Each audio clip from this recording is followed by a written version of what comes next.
तो finally sir results आ गया है, शर्मा क्यों रही, उधर उधर चली जा। कैसा लग रहा है फिलहाल? सर ये तो ऑब्वियसली सभी जानते हैं कि जब आपके बच्चे को सफलता मिलती है तो अच्छा लगता ही है, माँ बाप का सिर गर्व से ऊंचा होता है।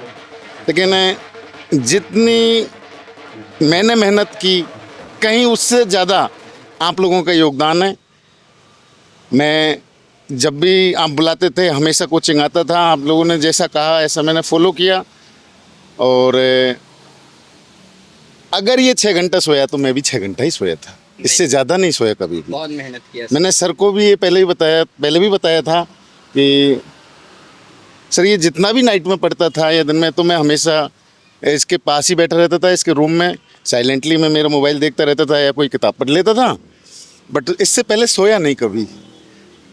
हाँ, इच्छा हर माँ बाप की होती है कि रैंक थोड़ी ऊपर रहे तो ज़्यादा बेटर है, लेकिन अब जैसी है ठीक है, मैं संतुष्ट हूँ सर। आप लोगों की मेहनत से, बच्चे की मेहनत से मैं संतुष्ट हूँ सर। सर आप फिलहाल मेरे हिसाब से ज़्यादा ज़रूरी ये है कि बच्चे का ना 12th के साथ सिलेक्शन हो गया। बहुत रेयर होता है सर। मैं आपको बताऊँ, देखो 1 साल खराब करके चाहे आप रैंक ऊपर ले भी आए, उससे ज़्यादा बहुत ज़्यादा बढ़िया है कि बच्चा 12th के साथ निकल गया। ये एक बहुत अच्छा अचीवमेंट होता है सर। बच्चे 3-3 साल से ड्रॉप कर रहे हैं किटी सर, नहीं होता सिलेक्शन। 12th के साथ सिलेक्शन एक बहुत अच्छा अचीवमेंट है। तो मेरे हिसाब से तो आपको इसमें बिल्कुल अब सोचना नहीं चाहिए, बिल्कुल आपको गर्व होना चाहिए सर बच्चे पे, बिल्कुल सर मुझे, बट मैं हर 10 दिन में 15 दिन में इसको कहता ज़रूर था कि तू मुझे ड्रॉप दिलाएगा। याद दिलाता था मैं इसको इस तरीके से कह के। हाँ, इनिशियल विश्वास तो था कि हाँ करने की क्षमता है, कर लेगा। सर इसने जो लास्ट में मेहनत की है, यहाँ पे मैं एक बात बताना चाहूँगा कि नीट में इसका सिलेक्शन थोड़ा सा बाउंड्री पे था सर, 2-5 नंबर का हिसाब किताब बैठ रहा था। लेकिन नीट से रीनीट के बीच में जनरली बच्चों की माइंडसेट ये होती है कि हमारा एग्ज़ाम बाउंड्री पे है तो चलो ड्रॉप ही लेंगे अब तो। लेकिन नीट कैंसिल होने के रीनीट स्टार्ट होने तक इसने बहुत मेहनत की और इसने सारे टेस्ट दिए, सारे टेस्ट की एनालिसिस की। मुझे आज भी याद है जिस दिन नीट कैंसिल हुई थी उस दिन मैंने इसको देखा था, बोला था खुशविंद्र अब तू मुझे ना घर पे नहीं दिखना चाहिए। And he said yes sir, मैं आपको यहीं दिखूंगा, चाहे जिस भी हालात में रहूं मैं आपको यहीं पे पढ़ता हुआ दिखूंगा। और लिटरली इस बच्चे ने उस चीज़ को किया। 1 महीने 1.5 महीने में जो इसने मेहनत की, जो इसने टेस्टिंग दी, जो टेस्ट दिया, जितने क्वेश्चंस इसने किए, जितने डाउट्स इसने पूछे, उसके हिसाब से इसको भगवान ने इसका फल दिया है। डेफिनेटली पेरेंटिंग की भी बहुत बड़ी रोल होती है सर इसमें।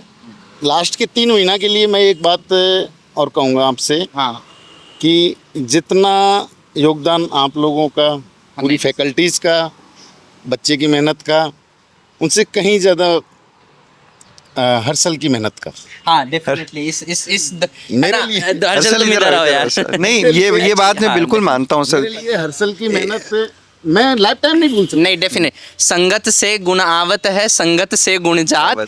ये बहुत इम्पोर्टेंट है कि हमारी जो संगति होती है उसी का प्रभाव हमारे जीवन पे पड़ता है। क्लासों के लिए हर्षल यहाँ से इसको 7:30 बजे लेके जाता कोचिंग से, जैसे एक पेरेंट करता है। हर्षल के साथ ही यहाँ से घर से बैठ के जाना, हर्षल के साथ ही वहाँ से आना, वो बड़े भाई की तरह। हाँ, इस तरीके से हर्षल ने सर मैं शब्दों में कह ही नहीं सकता कि हर्षल का कितना योगदान है। नहीं सर, मैं एक बात सबसे बड़ी बात है कि दोस्ती करे बच्चे तो ऐसे दोस्ती करे जो खुद भी आगे बढ़े और आपको भी आगे बढ़ाए। ऐसी दोस्ती ना करे। हम लोग देखते हैं आजकल की दोस्ती कैसे है, गलत काम में तो आने के लिए, शरीक होने के लिए आपको बिल्कुल मोटिवेट करते हैं आपके दोस्त, लेकिन जहां आप एक अच्छा काम करने जाओगे तो वहां आपकी टांग खींचेंगे या आप पे कोई तंज कसेंगे, जिससे बच्चा डिरेल हो जाता है। क्यों सर, आप क्या? बिल्कुल नहीं सर, और केवल ये दो नहीं सर, इनकी फ्रेंड सर्कल जैसा मैंने उस वक्त भी कहा। हाँ जी बिल्कुल, पूरा फ्रेंड सर्कल सेलेक्ट हुआ है सर। एक भी शायद उसमें रहा नहीं होगा सर। पूरा का पूरा फ्रेंड सर्कल, ये 5-6 लोग साथ रहते थे, सबका सिलेक्शन हुआ है। जितने भी मेरे घर के साथ में आते थे, हर्षल है, जितने भी दिखते होंगे आप, हाँ, वो सभी सेलेक्ट हुए हैं। जी बिल्कुल बिल्कुल। तो फ्रेंड सर्कल मैटर करता है सर, मैटर करता है सर। 4 चीजें मैटर करती है सर। डिस्कसिंग हो चाहे वहाँ, या कभी कभी ये आधी घंटे के लिए यहाँ बैठ जाते थे आम के पेड़ के नीचे मेरे घर पे ही, तो यहाँ भी ये मैंने कभी फालतू बात करते हुए नहीं देखा इनको। जी। हाँ, पेपर के बेस्ट पे ही बात करते थे हमेशा, किस तरीके का क्या रहना है, इसमें आज क्या पढ़ना है। नाइट में भी मैं कभी कभी ये मेरा मोबाइल लेता था तो मैं फर्स्ट यही देखता था कि कहाँ चैट किया। तो मुझे अधिकांश हर्षल के साथ में ही मिलता था कि आज इस पॉइंट को पढ़ेंगे, इस चैप्टर को पढ़ेंगे, फिर इसमें जो दिक्कत होगी आप मेरे से पूछना, मैं आपसे पूछूँगा। तो आप वहाँ तक इनके साथ में थे, लेकिन आपके रूप में हर्षल बिल्कुल यहाँ तक इसके साथ में था, बिल्कुल हाँ। संदेह नहीं है कि इन दोनों को हमने पूरे साल साथ में देखा है, और बीच में मैंने खुशवेंद्र को देखा था। दोस्ती तो इसकी हमेशा से थी इसके साथ, लेकिन शुरुआत में 11th के एंड में थोड़ी सी इसकी दोस्ती अलग भी हुई थी, लेकिन फिर इसने अपने आप को पहचाना। सुधारा। ये बात भी इस बच्चे की भी तारीफ देनी चाहिए कि इस बच्चे ने पहचाना कि कौन मेरे लिए अच्छा है, कौन मेरे लिए बुरा है, किसकी संगति मेरे लिए हेल्पफुल है और किसकी संगति मेरी जीवन को और बुरे दिशा में ले जा सकती है। और ये परिपक्वता आप इस उम्र के बच्चे से एक्सपेक्ट नहीं कर सकते। इसके लिए बच्चे में भी मैं संस्थान के लिए एक बात जरूर कहूँगा सर, मैंने सर को बताया भी था एक बार। सर एक दिन पूरे दिन हम साथ साथ रहे थे। अनफॉर्चुनेटली वो एग्जाम कैंसिल हो गया। 3 मई मैंने सेल्सियस को ही क्यों चुना? फर्स्ट तो मैं यहाँ रेलवे में हूँ। सीकर प्रिंस का जो डायरेक्टर है पीयूष सुंडा, मेरा रूम पार्टनर भी रहा है, क्लासमेट भी है। हम 10th तक दोनों साथ साथ थे। उसके बाद में वो उन्होंने साइंस ली, मैंने आर्ट लिया, तो एक दूसरे से थोड़ी दूरियां बढ़ गई, लेकिन दिलों में दूरियां कभी नहीं बढ़ी। मैं जैसे ही उनका 11वीं का रिजल्ट आया, मैंने उस फर्स्ट फोन उनको ही किया था पीयूष सुंडा को कि 10वीं का रिजल्ट जब आया कि मुझे क्या करना है, मैं कि भाई दिला रहा हूँ, आपके प्रिंस भेज दूँ। तो उन्होंने ही मुझे आपका नाम सुझाया सेल्सियस का कि वहाँ सेल्सियस है, 11वीं 12वीं में उसी के साथ देखो, वो ज़्यादा बेटर है। नहीं होगा तो मेरे पास तो आना ही है एटलीस्ट। तो मैंने मेरे एक दोस्त की कोचिंग को छोड़ के आपको अपनाया। मेरी उम्मीदों पे आप करेंगे सर। सर आपका इतना ट्रस्ट रहा तभी उम्मीदों पे हम खरे उतर पाए सर। पेरेंट्स का बहुत बड़ा रोल रहता है सर। हाँ। है ना, हम लोग इंस्टीट्यूट में कितना भी पढ़ाएं, लेकिन डेफिनेटली जैसा आपने कहा सर कि आप पर्सनल मॉनिटरिंग कर रहे थे बच्चे की, ये बहुत बड़ी बात होती है।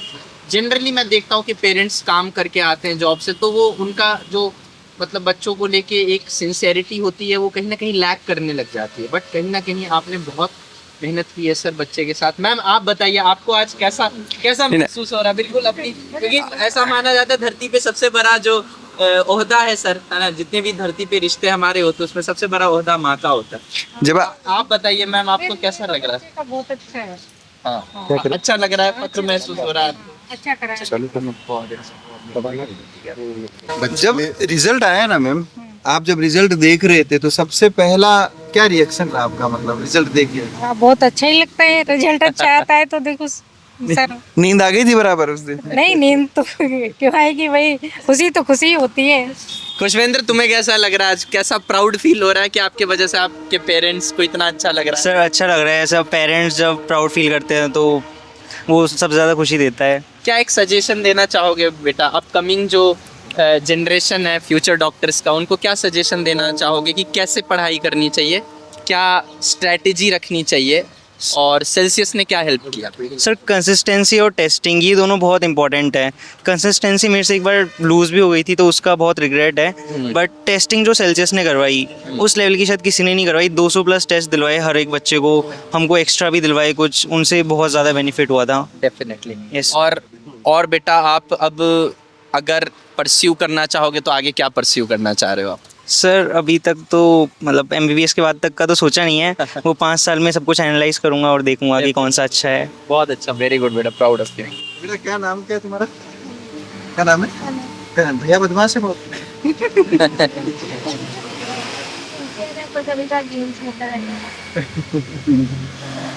लो भैया से क्या सीखने को मिला? मेहनत और हार्ड वर्क करता है भैया बहुत है ना, तभी इतना अच्छा रिजल्ट ला पाया है। तो आप लोग को इंस्पिरेशन लेना है, भैया से प्रेरणा लेनी है और उतना ही हार्ड वर्क करना है ना। और जितना नाम भैया ने किया है ना, उससे भी ऊंचा नाम करना है आपको बेटा। All the best. उसकी होड़ करके बैलों की तरह। अच्छा अर्शल कुछ पूछना है बेटा?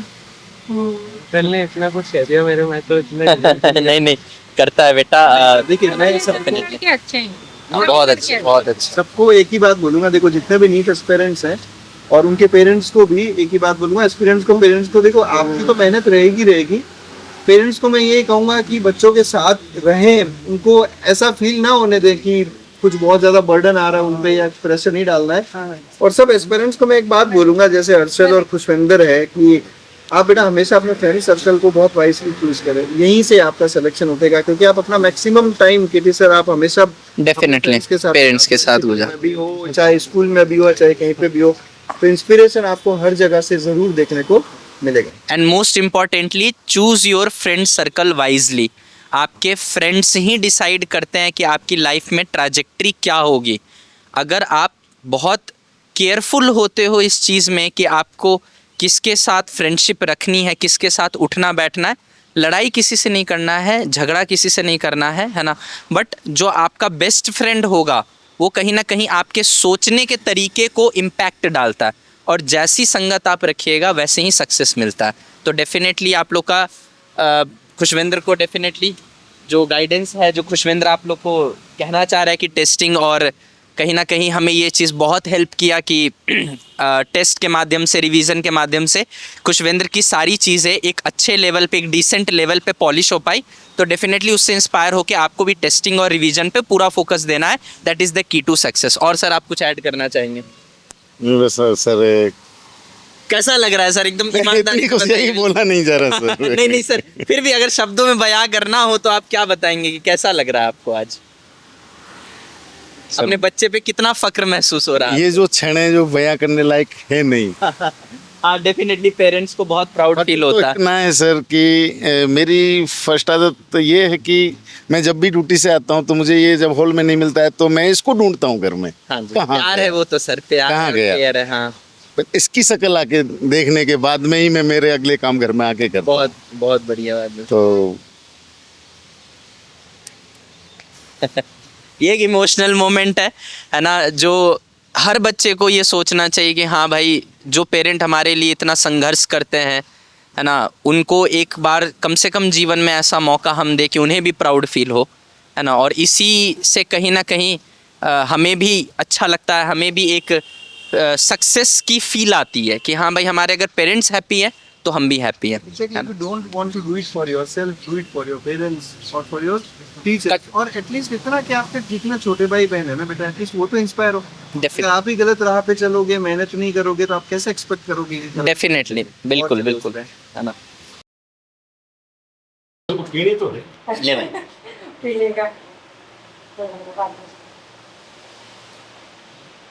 भाई मेरा भी शॉट ले यार, किसको मिठाई खिलाते हुए। अरे कोई बात नहीं, थोड़ा और खा ले भाई। ले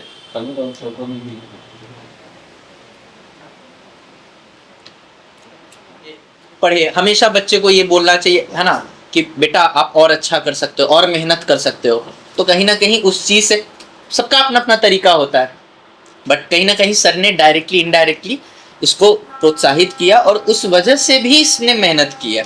तो कहीं ना कहीं वो जो सर का एटीट्यूड है ना बेटा, कि पापा मेरे थोड़े स्ट्रिक्ट है, हो सकता है आपके मन में आता हो, है ना, बट मैं सच बता रहा हूँ, अपने पेरेंट्स के एग्जाम्पल को लेके बता रहा हूँ कि अगर इस जमाने में आपके पेरेंट्स स्ट्रिक्ट है तो आपने ज़रूर पिछले जन्म में कोई बहुत अच्छे कर्म किए हैं।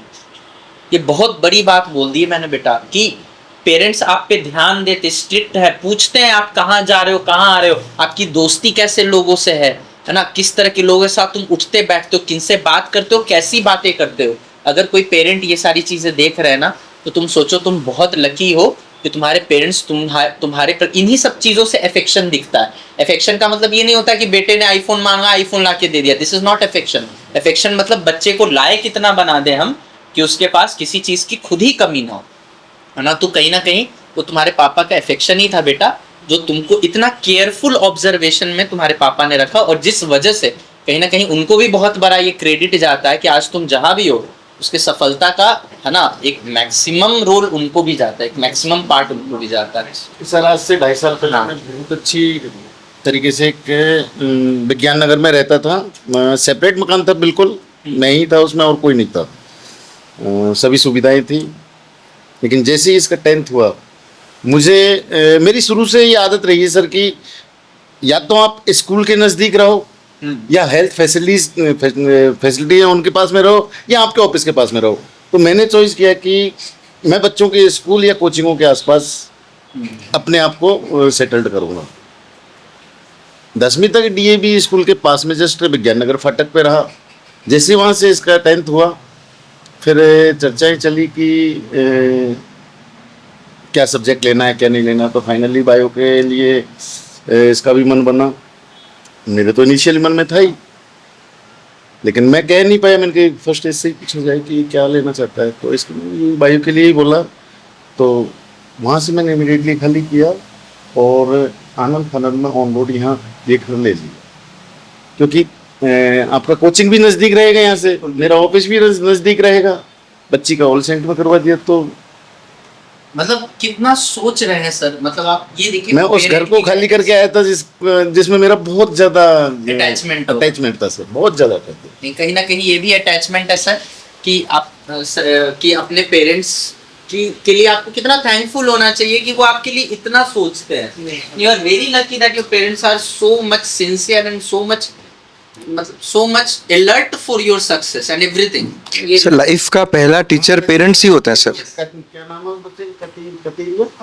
पुनीश कटारिया के जस्ट बगल वाले मकान में ही रहते थे। उससे ताऊ जी। एंड सबसे बड़ी बात है सर, पुनीश भी सिलेक्ट हो रहा है। हाँ, मैं कैनन का पूरा फ्रेंड सर्कल सेलेक्ट हो गया सर। पुनीश कटारिया भी select अब सबसे बड़ा दिक्कत पड़ता था ना, सबसे इसका फ्रेंड सबसे सर बहुत बड़ी बात है। इसलिए तो इसके पूरे बैच को मिस करते हैं सर हाँ, हाँ, कि सारे के सारे बच्चे एक साथ निकल नहीं, गए। definitely। और काफी प्राउडफुल है सर, ये काफी प्राउडफुल है। ये हमारे लिए बहुत सौभाग्य की बात है कि ऐसे बच्चे हमें मिले पढ़ाने के लिए, और डेफिनेटली ये एक बहुत बड़ा रोल रहेगा। मैम आप कैसे गाइडेंस देती थी जब सर ऑफिस जाते थे? मैं तो खूब डांटती थी। वही डांट है, उसी डांट का नतीजा है बच्चा लाइफ में खूब पीटने भी लग जाती। डांट की बात नहीं है, मैं पीटने भी लग जाती। मेरे को गुस्सा आता, बात नहीं मानता नहीं। अच्छा, तो पीटती भी थी। ऐसी कौन सी बात तो नहीं मानता था। नहीं, कभी क्या बाद में पढ़ लूंगा, नहीं अभी पढ़ना है। भले किताब लेके ही बैठे पर पढ़ता था। ऐसे तो मानता है, हर बात मानता है, बात मानता है। एक लगा कि आज कैसा लग रहा है मेरे को? आज तो अच्छा ही लग रहा है। उस दिन से ही अच्छा लग रहा है, जो उस दिन से पेपर हुआ नहीं कि सेलेक्ट हो जाएगा, तो उस दिन से अच्छा है। बहुत सौभाग्यशाली हो बेटा कि तुम्हें से माँ बाप मिले। और कहीं ना कहीं मैम मैं आप लोगों को भी कहूंगा कि ऐसा बच्चा हो जो सुने, जो समझे। नहीं, बच्चा अच्छा है, बच्चे अच्छे हैं हमारे, दोनों ही अच्छे हैं। सौभाग्य की बात है ना। बच्चे नहीं पढ़ते सर। हाँ, नहीं आजकल मानते ही नहीं है बच्चे, पर मानते हैं हमारे बच्चे। और सबसे बड़ी बात ये है समझदार भी है। हाँ, सबसे बड़ी बात ये है कि पेरेंट किस हिसाब से बच्चे की ट्रेनिंग देते हैं, इस हिसाब से ही बच्चा टीचर्स को सीरियस लेता है। क्योंकि पेरेंट्स और टीचर्स टच में रहते हैं पूरे साल। हमारे यहाँ कई बार पीटीएम हुआ सर, है, और उस वजह से कई बार बच्चा साथ में पेरेंट के साथ आता था हमारे। तो ऐसा नहीं है कि आपने कोचिंग में एडमिशन करा दी, पैसे जमा करा दी, अब आप अपने घर हम अपने घर, ऐसा नहीं है। हमने साल में लगभग 5 से 10 पीटीएम्स किए होंगे और हर पीटीएम में सर आते थे। सबसे बड़ी बात यह है कि मुझे एक भी सेमिनार या एक भी पीटीएम याद नहीं है जिसमें सर एब्सेंट हो, जिसमें सर का प्रेजेंस ना हो। और हर बार हमारा डिस्कशन होता था। पर्सनल लेवल पे भी बहुत सारे डिस्कशन होते थे कि इस बच्चे को इस तरह से गाइड किया जाए, ये करे ये नहीं करे। मुझे आज भी याद है कि नीट के एग्ज़ाम के सेंटर में, आज मैं इस बात को डिस्क्लोज कर रहा हूँ कि नीट एग्ज़ाम के सेंटर के बाहर मैं और सर बैठे हुए थे। तो सर ने बोला था कि केशव सर, वैसे तो ये मुझे लग रहा है कि ये बाउंड्री पे है, वरना 1 साल तो मैं और इसको दूंगा। और मैंने सर को बोले, सर आपको मेरे वर्ड्स याद होंगे कि मैंने बोला था कि हाँ डेफिनेटली आपको याद होगा इस साल ही आपको बोरोड होने की जरूरत नहीं है, निराश नहीं होना है। हाँ तो हाँ थोड़ी पता तो था कि आसपास है, कर सकता है, इसमें क्षमता है, लेकिन एक पेरेंट्स वाला डर होता हाँ है सर। बिल्कुल बिल्कुल, ये पेरेंट्स का प्यार है जो कहीं ना कहीं आपको थोड़ी सी इनसिक्योरिटी दे जाता है, थोड़ा सा डर दे जाता है। हाँ, उसके बाद हमने क्या कहा कि मैंने ये बोला कि सर आप चिंता न करें, डेफिनेटली इसी साल बच्चा सेलेक्ट होगा। और आप देखिए आज हम लोग इस बच्चे के साथ बैठे हुए हैं और इनकी हमारी कई डिस्कशन हुए, तो पेरेंट्स का भी एक्टिव पार्टिसिपेशन चाहिए इस प्रिपरेशन में। हाँ सर। सर याद है जिस दिन नीट कैंसिल हो गया था फर्स्ट वाला, उसी शाम को एबीके सर ने सेमिनार किया था, सर उसमें भी आए थे। सर उसमें भी आए थे, उसमें ये बहुत कम पेरेंट्स ये सर का कंसर्न है और उसमें बहुत कम पेरेंट्स थे, सर उसमें भी थे। और उसमें से कुछ चुनिंदा पेरेंट्स में भी सर आए थे। 21 को जो नीट हुआ, री नीट, उसमें बच्चे का सेंटर बिल्कुल जस्ट है घर के सामने जी, बिल्कुल। जीसीए पे। लेकिन मैं पहले घर नहीं आया, इसको लेके आपके वहाँ गया सीधा। हाँ जी, हाँ बिल्कुल बिल्कुल। तो ये भी हो सकता था कि मैं घर आके आराम से चाय पानी पीने के बाद में कहूँगा कि अभी बच्चे नहीं आए होंगे तो आधे घंटे बाद चलेंगे। नहीं, मैंने 1 मिनट भी गवाया नहीं, सीधा मैं सेंटर से एक दो बच्चों को लेके मेरे साथ में मैं सीधा निकल गया। कहीं ना कहीं सर बच्चे के साथ आपकी तपस्या का भी फल है ये। सर प्रिपरेशन की जो प्लानिंग होती है ना सर, ट्रायंगल की तरह होती है। एक तरफ बच्चा होगा, एक तरफ टीचर्स और एक तरफ पेरेंट्स। बिल्कुल सर, 100% उस ट्रायंगल में से किसी भी एक एंगल पे मिसिंग है तो नहीं होता सर सिलेक्शन, ट्रायंगल नहीं बन पाएगा। और सिलेक्शन नहीं हो सकता। तो ये सबके लिए सीख यही रहेगी कि आप टीचर्स की सुनो, पेरेंट्स की सुनो, सिलेक्शन अपने आप हो जाएगा। अपने आप, और बच्चा अपना पूरा हार्डवर्क करे, मेहनत करे। सर ने बहुत अच्छा एग्जाम्पल दिया, बायो के हैं सर, वैसे इतना मैथ्स का इतना बढ़िया एग्जाम्पल, ज्योमेट्री का इतना अच्छा एग्जाम्पल सर ने दिया है कि मतलब डेफिनेटली कि इसकी अप्रिसिएशन होनी चाहिए। सर ने बोला कि ट्रायंगल के 3 पॉइंट्स की तरह होती है प्रिपरेशन। एक तरफ आपकी मेहनत, आपका माइंडसेट है। दूसरा पॉइंट क्या है? दूसरा पॉइंट है कि आप टीचर्स के गाइडेंस को कितना सीरियसली लेते हो। और तीसरा पॉइंट है पेरेंट कितना कंसर्न्ड है और पेरेंट्स कितना अपने बच्चों पे ध्यान दे रहे हैं। अगर ये तीनों पॉइंट मैच कर गया तो वो सबसे स्टेबल, कहीं ना कहीं स्टेबल बच्चा पहुंचता है। और बच्चे की भी इस बात में तारीफ कही जाएगी कि बच्चा इतना मैच्योर रहा। हाँ नहीं, डेफिनेटली। अच्छा खुशवेंद्र, कभी तुम्हें पापा मम्मी की स्ट्रिक्टनेस से या टीचर्स की स्ट्रिक्टनेस से ऐसे कभी गुस्सा आया हो, या कभी कभी मतलब तुम फ्रस्ट्रेट हो गए हो, इरिटेट हो गए हो कि आप मुझे बहुत पापा टोकते हैं या टीचर्स बहुत टोकते हैं, कभी ऐसा कोई मोमेंट हुआ हो ऐसा? फिर तुमने खुद को कैसे समझाया, है ना? क्योंकि बच्चे ने भी मैच्योरिटी का परिचय दिया है सर, है ना? पेरेंट्स कितना भी स्ट्रिक्ट हो जाए, लेकिन अगर बच्चा ही ना चाहे पढ़ने का तो हम कुछ नहीं कर सकते। तो कहीं ना कहीं बच्चे की भी इसमें रोल है। तो तुम बताओ खुशवेंद्र कि तुम्हारे दिमाग में क्या चलता था, तुम कैसे टेकल करते थे अपने माइंड को? सर ऐसे मतलब गुस्सा तो नहीं आता था, बट जब मना कर देते थे कि Irritate कभी? दोस्तों के साथ बाहर नहीं जाना, पढ़ाई करो यहीं बैठ के। टीचर्स जब बहुत सारा होमवर्क दे देते थे जो करना काफ़ी ज़्यादा मुश्किल रहता था, तो मतलब ऐसा इरिटेटिंग तो लगता था, पर फिर समझाया खुद को कि मेरे ही भले के लिए है, करना पड़ेगा। और उससे फ़ायदा भी बहुत हुआ। जितना भी आपने होमवर्क दिया था, 300 क्वेश्चन एक बार में देते थे, वो सारे करने में तो बहुत दिक्कतें आती थी, पर फ़ायदा बहुत हुआ उसका। और पेरेंट्स ने भी बहुत स्ट्रिक्टनेस दिखाई थी कि ज़्यादा बाहर मत घूम, इतना क्यों घूमना है, तो उसका भी घर पे रह के पढ़ाई करी थी, तो फ़ायदा बहुत हुआ। बेटा एक चीज़ देखिए, स्ट्रिक्टनेस पेरेंट्स ने दिखाई तभी तो आप इस पूरे मोहल्ले के लिए एग्जाम्पल बन गए। हर घर के बाहर ढोल बज रहा है सर, हर घर के बाहर ढोल बज रहा है क्या, है ना? तो कुछ अलग पेरेंट्स ने किया, इसलिए बेटा तुम कुछ अलग निखर गए। कोयले के खान में कोयला बहुत मिलता है, लेकिन हीरा एक ही मिलता है। तो तुमको जो हीरा बनाने के लिए प्रेशर और टेम्परेचर की जरूरत थी ना, वो प्रेशर और टेम्परेचर घर पे तुम्हारे मम्मी पापा ने दिया है और इंस्टीट्यूट में टीचर्स ने दिया है। और कहीं ना कहीं इसमें भी कैपेबिलिटी था, इतना डेटरेंस था कि इस बच्चे ने इस चीज को झेला, समझा और खुद को साबित किया। यस सर, आप कुछ कह रहे हैं? सर एक छोटी सी बात याद आई थी। इसके नीट से पहले 3 महीना पहले मेरा चुनाव था। मैं रेलवे में ट्रेड यूनियंस को बिलोंग करता हूँ, इलेक्ट्रिकल शाखा से। चुनाव था, मैंने खुद ने चुनाव लड़ा। डिवीजन का बंदा मेरे चुनाव में सामने था, मैं बदचोक का था। ऑब्वियसली कि जो चुनाव लड़ रहा है किसी भी संगठन के नीचे, तो उसके घर पे मीटिंग्स होती है, होंगी, आप मना नहीं कर सकते। बिल्कुल बिल्कुल।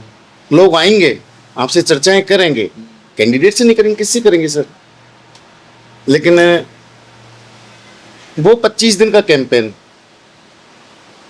शायद मेरे घर पे मेरे जोनल लेवल के अधिकारियों से लेके डिवीजन लेवल के अधिकारी कोई नहीं आया, क्योंकि मैंने सबको साफ बोला था कि बच्चे डिस्टर्ब होते हैं, आप मुझे बुलाइए कहाँ आना है, फालना आना है तो फालना आऊँगा, पाली आना है तो पाली आऊँगा, डिवीज़न आना है डिवीज़न आऊँगा। लेकिन घर पे मुझे किसी ने डिस्टर्ब नहीं किया, उनका भी बहुत बड़ा सहयोग है इसमें कि नहीं वहाँ नहीं जाना है। और मैंने भी ये सोच लिया चुनाव हार जाएंगे कोई फर्क नहीं पड़ता, लेकिन बच्चा अपना चुनाव ना हारे।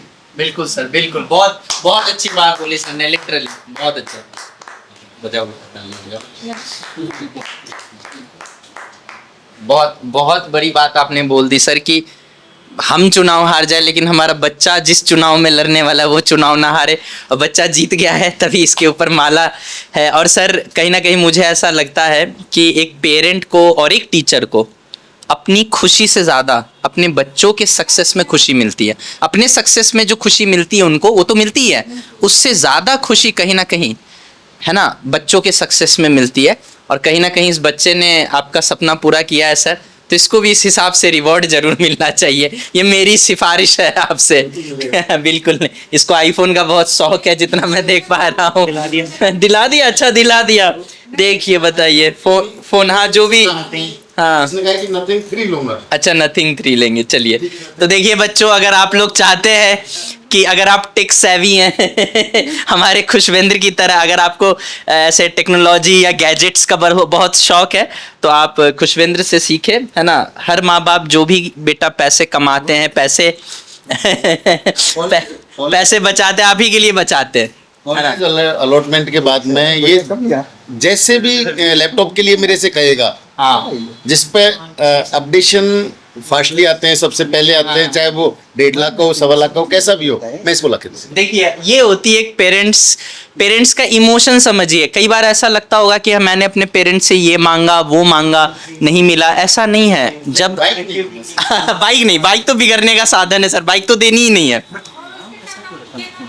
हाँ बाइक का कोई काम नहीं, बिल्कुल बाइक का कोई काम, अब सीधा कार लेगा ये अपने पैसों से। हाँ कार है, कार प्रॉमिस करता हूं इससे कि अगर करौली सवाई माधोपुर या टॉप साइड में अगर कॉलेज मिलता है, अजमेर भी सर, इस कार को ले जाना, वहीं पापा मम्मी को संभालना। सर एक बार फिर से ये रिपीट करिए प्लीज, आपसे बहुत सारे बच्चे मोटिवेट होंगे। राजस्थान में करौली सवाई माधोपुर दौसा जयपुर के आसपास इसको जहां भी कॉलेज मिल जाएगा, गवर्नमेंट कॉलेज, मैं इसको कार दे दूंगा, कार ले जा भाई। क्योंकि मेरे पापा की उम्र भी 70 साल है, ये घर के पास रहेगा, ये संभाल लेगा। कभी कभी जाके, जैसे कि ये 9 महीने से अभी गांव नहीं गया जी।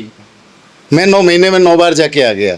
अब मैं सोच रहा हूँ कि मैं 9 महीने में 1 बार जाऊं, ये 9 बार जाए, जी बिल्कुल, संभालता रहे उनको। है ना। ये पेरेंट्स के लिए बहुत फख्र का मोमेंट है। और बच्चों आप इस बात को समझिए कि कभी कभी हमें लगता है कि पेरेंट्स हमारी मांगी हुई चीज़ों को पूरा नहीं कर रहे हैं, है ना। बट आप एक चीज़ समझिए, माँ बाप जो भी कमा रहे हैं बेटा, जो भी मेहनत करे, संघर्ष करे, वो आप ही का है। आप उनके लिए ऐसे मोमेंट लाइए तो वो डेफिनेटली आपको हर वो चीज़ दिलाएंगे जो आप सोच रहे हो, क्योंकि वो तो अपने आप को सर्वस्व निछावर आप पे कर दिए। अब कुछ भी नहीं बच जाता है जो आप सोचे और आपको ना मिले, बस आपको प्रूव करना पड़ेगा खुद को, है ना। और इसमें कुछ गलत भी नहीं है, क्योंकि माँ बाप चाहते हैं कि कुछ भी देने से पहले वो पहले ये देखें कि आप उस चीज़ के लायक हो या नहीं हो, है ना। आप उस चीज़ को संभालने के लायक हो या नहीं हो। आज देखिए इनके पिताजी खुद कह रहे हैं, और मैं सर की गाड़ी में बैठा हूँ, ब्रांड न्यू है बिल्कुल, है ना। तो आप समझिए कि एक पिताजी का कितना बड़ा दिल है इनके, कि कह रहे हैं कि भाई तुम मेरी गाड़ी ले जा। तो ऐसे पल आपके भी जीवन में आए बेटा, मेहनत करिए, चाहे किसी भी फील्ड में मेहनत करिए, लेकिन मेहनत करना बहुत ज़रूरी है ना। और खुशवेंद्र तुम कुछ ऐड करना चाहोगे? नहीं सर, पकड़ो और बताओ कुछ ऐड करना। बहुत खुश हूँ सर, बहुत कुछ नहीं बोला जा रहा। क्या लग रहा है, कैसा मजा आ रहा है अंदर से? यस सर, बहुत ऐसा प्राउड फील हो रहा है, पेरेंट्स इतने प्राउड हैं, हाँ, तो बहुत अच्छा लग रहा है। ठीक है, आपसे कुछ ऐड करिए।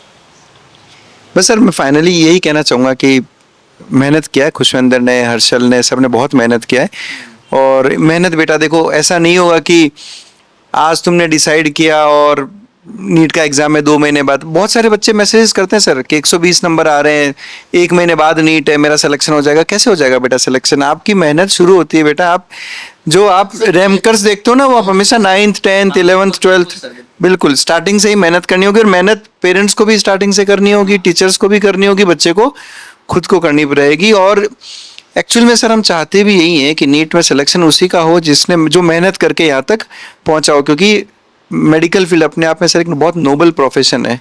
तो जो बच्चा मेहनत करना नहीं जानता वो वहाँ तक नहीं पहुँचे तो वही बेहतर रहता है सर। इसलिए और ऐसे बच्चे अगर पहुँचेंगे तो इंडिया का फ्यूचर बहुत ब्राइट है सर। और एक चीज़ मैं ज़रूर ऐड करना चाहूँगा सर कि बेटा choose your friend circle carefully, choose your teachers carefully, choose your institutions carefully.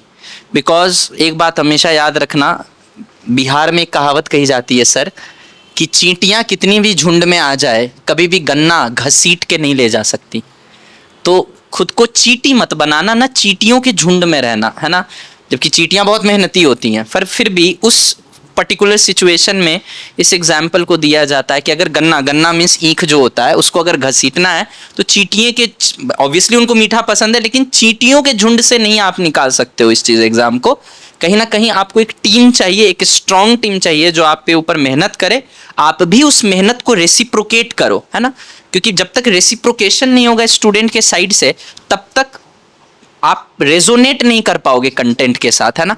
तो अगर आप चाहते हो आप कंटेंट के साथ रेजोनेट कर पाओ, और बहुत बढ़िया से मेहनत करना पड़ेगा आपको, एक अच्छे टीम से जुड़ना पड़ेगा, एक ट्रस्ट करने लायक टीम से जुड़ना पड़ेगा, और डेफिनेटली आपको आउटपुट इसका दिखेगा। और पर्सनली मैं सर को खुश देख के आज बहुत खुश हूँ, क्योंकि जब भी सर से मैं मिलता था सर टेंस्ड ही दिखते थे मुझे बच्चे को लेके, लेकिन एक तो इनको एग्जाम वाले दिन मैंने बहुत खुश देखा था, क्योंकि कहीं ना कहीं मुझे लग गया था कि इनको भी डीप विद इन रियलाइज हो चुका है कि निकल तो जाएगा, या तो बॉर्डर के थोड़ा इधर या थोड़ा उधर, तो अगले साल निकल जाएगा। कहीं ना कहीं इनके बातों से ये लग रहा था। लेकिन कहते हैं कि जब इंसान मेहनत करता है तो उसका भगवान भी साथ देता है, और इसी साल निकला, और बाउंड्री पे नहीं है बच्चा, सबसे बड़ी बात है 30-40 नंबर आगे है, और डेफिनेटली उसको एक अच्छा कॉलेज मिलेगा। So let us clap for him and congratulate him and all the best for the future बेटा।